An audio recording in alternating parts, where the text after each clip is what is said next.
आज हम पढ़ेंगे थायराइड ग्लैंड। जो हमने पैराथायराइड ग्लैंड को हमने कब कंप्लीट किया है। तो थायराइड ग्लैंड के बारे में अगर बात करेंगे हम, तो पहला point, it is the largest endocrine gland. ये याद रखिएगा। Weight is about 25 grams. इसका वेट होता है। अगर हम इसकी बात करेंगे, ये कहाँ पे लोकेटेड है, तो ये in the neck region located होता है। In the neck region on the ventral side of trachea. On the ventral side of trachea.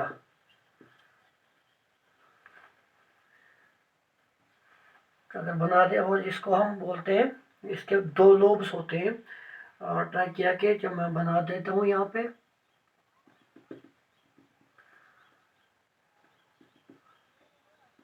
This is the bilobed, also called bilobed gland। bilobed, ये एक lobe, ये हम दूसरा lobe बनाते हैं। और ये जो बाइलोब्ड ग्लैंड है, यहाँ पे कनेक्टेड है ये। It is connected by a transverse, इसको ट्रांसवर्स नर्व बैंड कहते हैं, और उसको इस्थमस कहते हैं। दी बैंड इज कॉल्ड इस्थमस।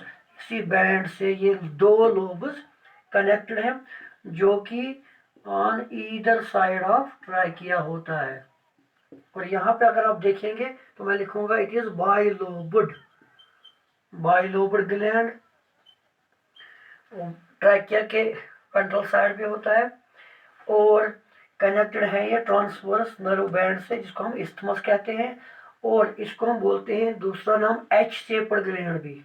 अगर हम अल्फाबेटिकली इसकी बात करें, अल्फाबेट शेप की बात करेंगे, तो इट इज एच शेप्ड।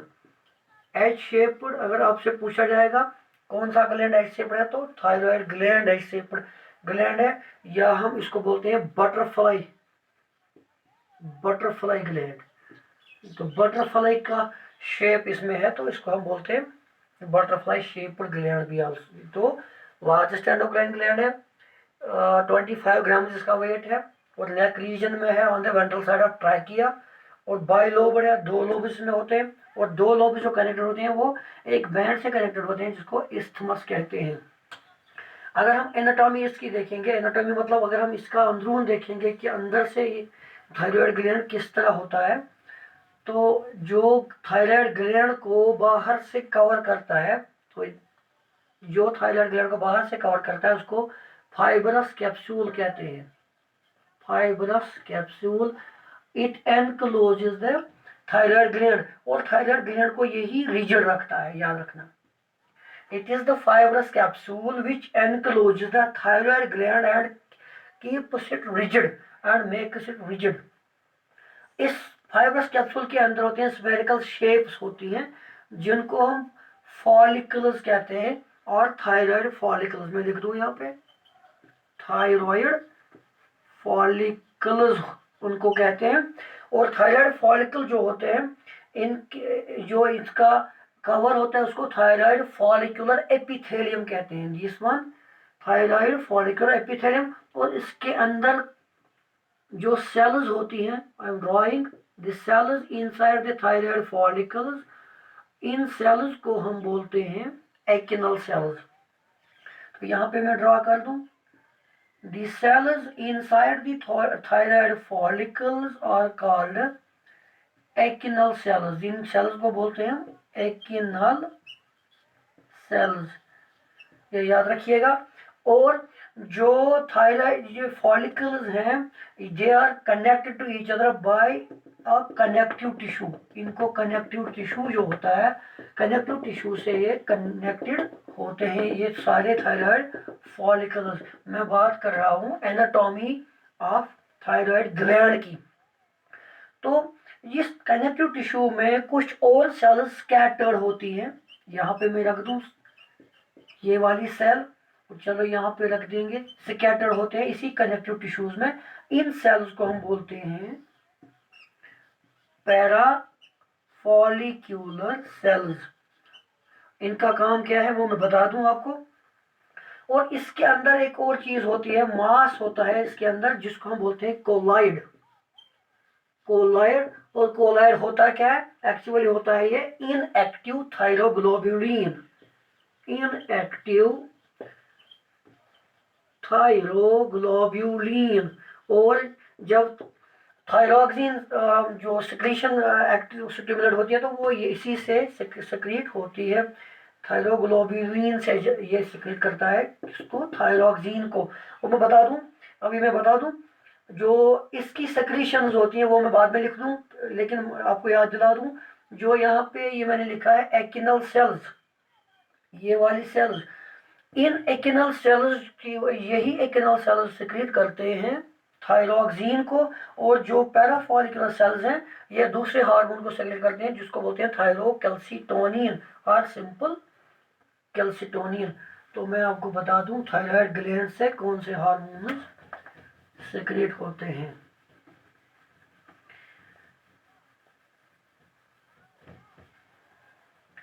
तो हम लिखेंगे इसकी सिक्रीशंस। इसकी सिक्रीशन पहली सिक्रीशन इसकी निकलती है थायरोक्सिन। ये नहीं, आपकी मर्जी कौन सा स्पेलिंग लिखेंगे, थायरोक्सिन। और दूसरा निकलता है थायरोकैल्सिटोनिन, और आप सिंपल लिखेंगे उसको कैल्सिटोनिन। बात करेंगे इसकी, थायरोक्सिन को हम क्या कहते हैं दूसरा नाम, इसको दूसरा नाम बोलते हैं हम आयोडीन कंटेनिंग हार्मोन। याद रखना, the hormones secreted by thyroid gland are thyroxine and thyrocalcitonin are simply calcitonin। और थायरोक्सिन जो है उसमें 65% आयोडीन होती है, 65% आयोडीन इसके अंदर होती है, इसीलिए हम इसको बोलते हैं आयोडीन कंटेनिंग हार्मोन, क्योंकि ये एक एमाइन हार्मोन होता है। Thyroxine is an amine hormone and it is called also iodine containing hormone, क्योंकि इसके पास 65% आयोडीन होता है। और एक चीज, ये जो थायरोक्सिन है it is secreted by acinar cells, जो अभी मैंने बता दिया, acinar cells of thyroid follicles. जो थायराइड फॉलिकल में एकिनल सेल्स होती हैं उन्हीं सेल्स, वही सेल्स सिक्रीट करती हैं थायरोक्सिन। इस थायरोक्सिन के फर्दर दो फॉर्म्स हैं, it has two forms, it has further two forms. जल्दी जल्दी मैं करता हूँ क्योंकि वीडियो जो शॉर्ट बनाना होता है बाद में, एक्सेसिबिलिटी नहीं है हमारे पास, 2G सिस्टम है। इसके टू फॉर्म्स है further, T3 and T4। T3 मतलब ट्राई आयोडोथायरोनाइन और थायरोक्सिन, इसको बोलते हैं हम T4 को टेट्रा आयोडोथायरोनाइन, थायरोनाइन और थायरोनिन, याद रखना। थायरोक्सिन की फर्दर टू फॉर्म्स हैं, T3 try iodothyronine and T4 tetra iodothyronine. जो T3 है इसमें 10% होती है आयोडीन और इसमें होती है टेट्रा में 90% आयोडीन। उसके हिसाब से इनको अलग अलग फॉर्मल्स दी गए हैं T3 एंड T4। अगर हम इस T3 का लैग पीरियड देखेंगे कि कितनी जल्दी ये सिक्रीट होता है, उसको हम लैग पीरियड कहते हैं। इसका लैग पीरियड है 2 to 3 days और इसका लैग पीरियड है 8 to 10 days। तो इसका मतलब है T3 जल्दी जल्दी सिक्रीट होता है, कुछ चंद ही दिनों में सिक्रीट करना शुरू कर देता है, इसको टाइम लगता है।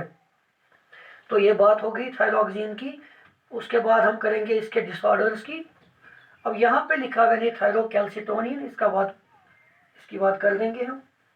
ये क्या काम करता है, जब कभी भी ब्लड लेवल में जो कैल्शियम लेवल ज़्यादा होती है, याद रखिएगा, whenever there is increase in the calcium level, ये क्या करता है, ये बिल्कुल सप्रेस करता है, ये कैल्शियम लेवल को आगे बढ़ने नहीं देता है। तो इसका काम है कैल्शियम लेवल को रोकना। तो ये बोन से कैल्शियम लेवल को रोकता है, उनको बोन से खून में कैल्शियम लेवल को आने नहीं देता है। तो it suppresses the calcium level from bones. अब बात करेंगे हम डिसऑर्डर्स की।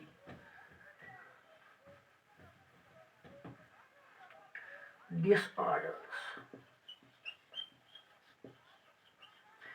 इसके डिसऑर्डर दो होते हैं।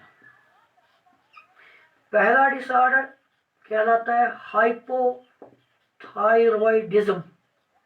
मतलब अगर थायराइड ग्लैंड जो है या थायरॉक्सिन की सेक्रेशन कम निकलेगी, डेफिशिएंसी होगी, उसको हाइपोथायरॉयडिज्म कहते हैं। और अगर इसकी सेक्रेशन ज़्यादा होगी तो हाइपरथायरॉयडिज्म। हाइपोथायरॉयडिज्म में क्या होता है, इसके क्या चीज़ें होती है। इससे पहला पॉइंट होता है इसमें, इससे होता है एक डिजीज होती है क्रेटिनिज्म। इससे होता है दूसरा पॉइंट, उसको बोलते हैं मिक्सिडीमा। और इससे होता है सिंपल ग्वाइटर। अगर इसकी डेफिशिएंसी होगी, सिंपल ग्वाइटर को हम दूसरा बोलते हैं एंडेमिक। तो अगर ज़्यादा होगी इसकी सिग्नल, इनको हम एक एक करके डिस्कस करेंगे। अगर ज़्यादा सेक्शन होगी तो उसको हम, इससे क्या होता है, इससे होगी हाशिमोटोज डिजीज। और हाशिमोटोज डिजीज और होता है एक्सोप्थाल्मिक ग्वाइटर। यहाँ पे लिख दूं मैं, एक्सोप्थाल्मिक ग्वाइटर। तो बात करेंगे पहले थायरॉक्सिन की, वो क्या काम करता है, थायरॉक्सिन की फंक्शंस। उसके बाद इनको डिस्कस करेंगे। फंक्शन सबसे पहला काम थायरॉक्सिन क्या करता है, BMR, बेसल मेटाबॉलिक रेट। मतलब ये करता है एक पहला काम, उसको हम बोलते हैं सेल्यूलर रेस्पिरेशन। सेल्यूलर रेस्पिरेशन को ये रेगुलेट करता है, एक पॉइंट। दूसरा पॉइंट, फिजिकल ग्रोथ जो होती है इसी से होती है। मैं बात करता हूँ फंक्शंस ऑफ थायराइड की, थायरॉक्सिन की। फिजिकल ग्रोथ, मेंटल ग्रोथ और सेक्सुअल ग्रोथ, ये सारी चीज़ें रेगुलेट होती हैं ड्यू टू थायरॉक्सिन। यहाँ पे जो हमारा ब्लड प्रेशर होता है उसको मेंटेन करते हैं ये, ब्लड प्रेशर को मेंटेन करता है ये थायरॉक्सिन। और पल्स को मेंटेन करता है। और क्या करता है, और ये कैल्शियम और फास्फोरस लेवल को रेगुलेट करता है, फास्फोरस लेवल को रेगुलेट करता है। तो यहाँ पे मैं लिख दूँ और क्या करता है ये, ABCDEFGH। और हमारा बॉडी टेम्परेचर मेंटेन करता है, it keeps body temperature constant. मैं लिख दूँ कांस्टेंट बॉडी टेम्परेचर। जो बॉडी टेम्परेचर कांस्टेंट रहता है वो इसी की वजह से रहता है। देखो कितनी फंक्शंस करता है थायराइड ग्लैंड और थायरॉक्सिन। और एक और काम करता है, जो ब्लड शुगर लेवल है उसको बराबर मेंटेन करता है, ब्लड शुगर लेवल को मेंटेन करता है। तो ये थी फंक्शंस ऑफ थायरॉक्सिन की। अगर खुदा ना करे थायरॉक्सिन की कमी होगी, सेक्रेशन उसकी कम होगी, यानी कि एक्टिनल सेल्स जो है वो सेक्रेट नहीं कर रही है थायरॉक्सिन, तो क्या होगा, तो पहली डिजीज होगी जो कि कहलाती है क्रेटिनिज्म। क्रेटिनिज्म किन में होती है, क्रेटिनिज्म होती है बच्चों में, याद रखना। Cretinism is found in infants, बच्चों में। उसको क्या होगा, मेटाबॉलिक रेट, जो बेसल मेटाबॉलिक रेट वो लो होगी। नतीजा निकलेगा ये बच्चा जो है इसकी ग्रोथ होगी स्टंटेड ग्रोथ होगी इसकी, बिल्कुल छोटे कद का रहेगा। और यहाँ पे जो, अगर हम यहाँ पे देखेंगे, जो हमारे ये बोन होती है, चेस्ट बोन होती है, या उसको स्टर्नम कहते हैं, स्टर्नम। ये स्टर्नम मान लो ऐसे है, जब बच्चे में थायरॉक्सिन की प्रॉब्लम होती है तो ये प्रोट्रूड होके ऐसे करती है, जिसको हम बोलते हैं पिजन्स चेस्ट। तो पिजन्स चेस्ट डिजीज आती है बच्चों में due to the deficiency of thyroxine, और प्रोट्रूजन ऑफ आईज होती है, जो बेली है, पेट है, वो बाहर निकलता है, और मेंटल ग्रोथ जो है, मेंटली ये बच्चा रिटार्डेड रहता है, मेंटली रिटार्डेड, ये चीजें होती हैं। और बाकी जो मैंने बोल दिया, लो बॉडी टेम्परेचर होगा इसमें, लो pulse rate, low heart rate, ये सारी चीजें इसके अंदर पाई जाएंगी। और मिक्सडीमा भी सेम है, यही डिजीज है, लेकिन ये अडल्ट्स में हम इसको कहते हैं मिक्सडीमा, याद रखिएगा। जो क्रेटिनिज्म में प्रॉब्लम्स हैं आती है, वही प्रॉब्लम इस बड़े में आती है, उसको हम उस वक्त कहते हैं मिक्सडीमा। जो सिम्टम्स हैं वो सेम है, low body temperature, low pulse rate, low heart rate, low blood sugar, low weight loss होगा, ये चीज़ें इसमें पाई जाएंगी। और जो यहाँ पे मैंने बात की है सिंपल गोइटर की, सिंपल गोइटर में क्या हो जाता है, नेक रीजन जो है फुलाव यहाँ पे होता है नेक रीजन में, जिसको हम गोइटर कहते हैं या सिंपल गोइटर। ये कैसे हो जाता है, एकिनल सेल्स जो होती है, एकिनल सेल्स का नंबर एंड साइज ज़्यादा होने से ये एनलार्जमेंट होती है। लेकिन क्यों होगी, because of the deficiency of iodine in the food. जब हम आयोडीन नहीं खाएंगे, क्योंकि आयोडीन हार्मोन ही है ये, तो आयोडीन से ही थायरॉक्सिन सिक्रीट होता है, और एकिनल सेल्स का तादाद ज़्यादा हो जाता है, इनका साइज बढ़ जाता है, जिसकी वजह से नेक एनलार्ज हो जाता है, उसको हम सिंपल गोइटर कहते हैं। ये सारी रिलेटेड डिजीज थी हाइपोथायरॉयडिज्म के हवाले से। जब इसकी सेक्रेशन ज़्यादा होगी तो उल्टा होगा, क्या होगा, बीएमआर होगी increased, high blood pressure, high heart rate, याद रखिएगा, high blood sugar, high body temperature, ये सारी चीज़ें इसमें आएंगी, जिसमें हाइपरथायरॉयडिज्म पाया जाएगा। और कभी कभार ये मैंने लिखा है Hashimoto's disease, this is the disorder. जब भी थायराइड ग्लैंड बिल्कुल डैमेज होता है तो एक सिस्टम होता है इसके अंदर, जिसको हम बोलते हैं ऑटो इम्यून डिसऑर्डर या ऑटो इम्यून सिस्टम, वो इसको डिस्ट्रॉय कर देता है, बिल्कुल थायराइड ग्लैंड को डिस्ट्रॉय कर देता है। उसी को हम उस वक्त बोलते हैं हाशिमोटोज डिजीज। यानी कि जब इसकी सेक्रेशन ज़्यादा होगी या जब ये थायराइड ग्लैंड काम करना छोड़ेगा, तब इसको ये ऑटो इम्यून सिस्टम इसको खुद डिस्ट्रॉय करता है, उसी को बोलते हैं हाशिमोटोज डिजीज। और कभी कभार आंखों के पीछे, एक्सॉस्मोटिक गोइटर क्या है, आंखों के पीछे ये जो एक्यूमुलेशन होती है इसकी, ज़्यादा ज़्यादा ज़्यादा ज़्यादा जमा होता है ये इसकी सेक्रेशन, जिसकी वजह से आंखें बड़ी बड़ी प्याले जैसे होते हैं, उसी को हम बोलते हैं एक्सॉप्थॉल्मिक गोइटर। जल्दी जल्दी किया मैंने, उसके लिए मैं सॉरी।